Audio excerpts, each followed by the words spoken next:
வணக்கம் நண்பர்களே. இன்னைக்கு நம்ம மணி அண்ணனோட மெகா முறுக்கு ஃபேக்டரிக்குள்ள போனா அங்க ஏகப்பட்ட கூட்ட நெரிசல். ஆனா இந்த தடவை முறுக்கு வாங்குறதுக்காக வந்த கூட்டம் இல்ல.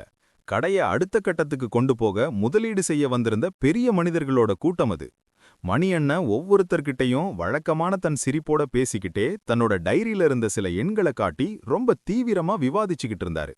ஒரு மூலையில நின்னு இதையெல்லாம் ஆச்சரியமா பார்த்துக்கிட்டு இருந்த நம்ம சத்யாவுக்கு காலேஜ்ல படிக்கிற பிசினஸ் மேனேஜ்மெண்ட் தியரி எல்லாம் இப்போ நிஜத்துல கண் முன்னாடி நடக்கிற மாதிரி இருந்துச்சு.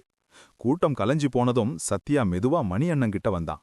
என்னன்னு, வந்தவங்க எல்லாரும் உங்க முறுக்கு ருசிய பத்தி பேசாம ஏதோ பிஇ ஆர்ஓஇன்னு என்னென்னமோ ஏபிசிடி பேசிட்டு இருக்காங்க.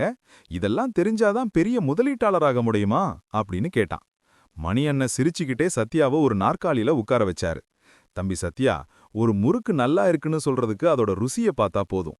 ஆனா அந்த முறுக்கு சுடுற கம்பெனி நல்லா இருக்கான்னு சொல்றதுக்கு சில அளவுகோல்கள் வேணும். அதத்தான் நாம ஃபினான்ஷியல் ரேஷியோஸ் அப்படின்னு சொல்றோம்.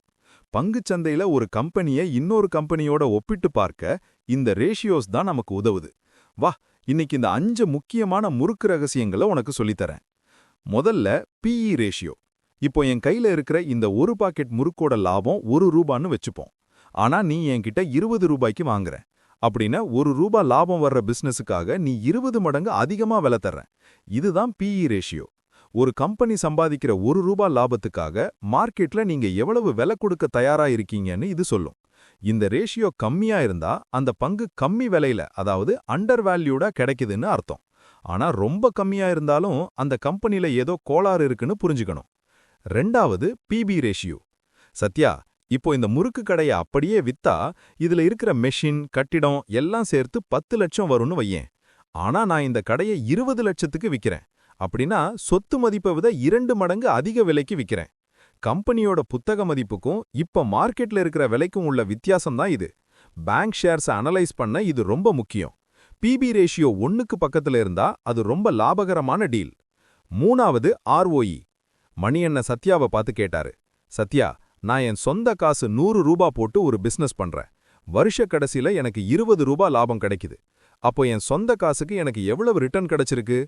உடனே சத்யா 20% அண்ணே அப்படின்னு சட்டுன்னு கணக்கு போட்டான். அதேதான், முதலீட்டாளர்களோட காசை வச்சு அந்த கம்பெனி எவ்வளவு திறமையா லாபம் சம்பாதிக்குதுன்னு இது சொல்லும். ஆர்ஓஇ எப்பவும் 15%க்கு மேல இருக்கிற கம்பெனியா பார்த்தா அந்த நிர்வாகம் உங்க காசை வச்சு நல்ல பிசினஸ் பண்றாங்கன்னு அர்த்தம். நாலாவது ஆர்ஓசிஇ. சத்யாவுக்கு இப்போ ஒரு சந்தேகம் வந்துச்சு. ஆனா பிசினஸ்ல சொந்த காசு மட்டும் இல்லாம பேங்க்ல கடன் வாங்கியும் போடுவீங்கல்ல, அதை எப்படி செக் பண்றது? அதான் தம்பி இந்த ஆர்ஓசிஇ. இதுல சொந்த காசு பிளஸ் கடன் ரெண்டையும் சேர்த்து கம்பெனி மொத்தமா போட்ட முதலுக்கு எவ்வளவு லாபம் எடுக்குதுன்னு பார்ப்போம். கம்பெனி கடன் வாங்கின காசையும் சேர்த்து எவ்வளவு புத்திசாலித்தனமா பயன்படுத்துதுன்னு இது காட்டும். எப்பவும் ஆர்ஓஇயை விட ஆர்ஓசிஇ அதிகமா இல்லைன்னா சமமா இருக்கணும். கடைசியா 5வது டெப்ட் டு ஈக்விட்டி. சத்யா, ஒரு பிசினஸ்ல சொந்த காசு ₹100 இருக்கு, ஆனா கடன் ₹500 இருக்குன்னா அந்த பிசினஸ் எந்த நேரத்துல வேணா கவிழ்ந்துடும் இல்லையா?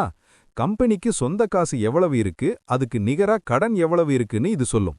இந்த ரேஷியோ 1க்கு கம்மியா இருக்கிறது தான் ரொம்ப ரொம்ப நல்லது. கடன் இல்லாத கம்பெனி எப்பவும் ஒரு ராஜா மாதிரி.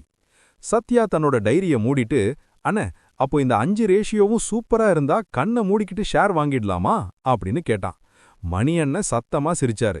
இல்ல தம்பி, ஒரு முறுக்கு பாக்குறதுக்கு நல்லா இருக்கலாம், ஆனா அதுல பழைய எண்ணெய் ஊத்திருக்கான்னு வாசனை பார்த்தாதான் தெரியும். அதே மாதிரிதான் இந்த ரேஷியோஸ் எல்லாம் ஒரு பக்கம் இருந்தாலும் அந்த கம்பெனியோட நிர்வாகம் எப்படிப்பட்டதுன்னு நீ பார்க்கணும். ஆனா ஒண்ணு, இந்த ரேஷியோஸ் உன்னை 80% தப்பான கம்பெனி கிட்ட இருந்து கட்டாயம் காப்பாத்திடும். சத்யா இப்போ ரொம்ப தெளிவாயிட்டான். பங்குச்சந்தை அப்படிங்கிறது வெறும் சூதாட்டம் இல்ல, அது எண்களையும் திறமையையும் சரியா கணிக்கும் ஒரு கலை அப்படிங்கிறத அவன் மணி அண்ணன் மூலமா ஆழமா புரிஞ்சுக்கிட்டான். இந்த ரேஷியோஸ் எல்லாம் செக் பண்ணி பார்த்தா நீங்களும் ஒரு புத்திசாலி முதலீட்டாளர் ஆகலாம்.